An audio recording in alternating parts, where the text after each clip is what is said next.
اور ہمارے حق میں جب وہ کہتے ہیں ہم اس کے حقدار نہیں ہیں اور وہ کہتے ہیں.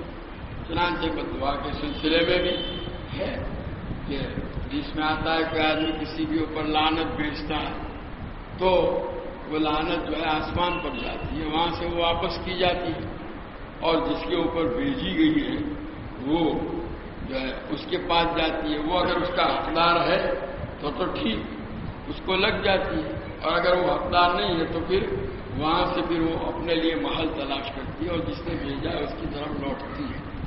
تو بددعا بھی چونکہ اسی کی ایک قسم ہے، اس لیے گویا ناحق طریقے سے گویا اسی لیے جن لوگوں کا مزاج ہوتا ہے نا بلا وجہ بھی لوگوں کو بددعا دینے کا، ایسے لوگوں کو آپ دیکھیں گے وہ خود ہی پریشان ہے.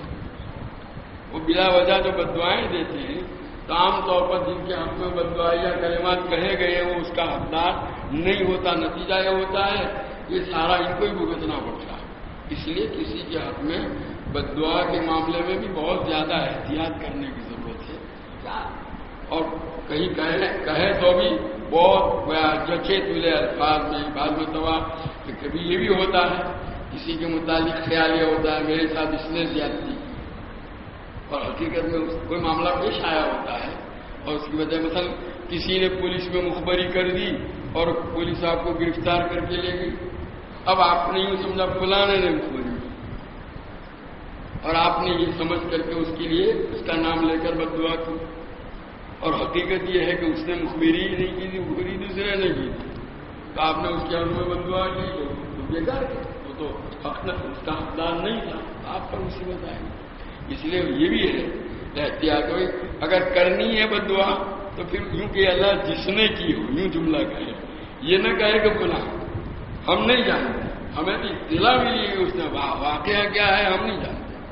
بہرحال اصل تو یہی ہے کہ بددعا سے اپنے آپ کو بچایا جائے. اس کے حق میں دعائے خیر کہیں گے تو ہمارا کیا بگڑنے والا ہے. تو بہرحال یہاں تو نبی کریم صلی اللہ علیہ وسلم نے ایک بات اصولی طور پر فرمائی جس سے یہ معلوم ہوا کہ کسی کے حق میں اگر نہ کسی کے لیے ناحق طور پر اگر بددعا کی جائے تو وہ قبول نہیں.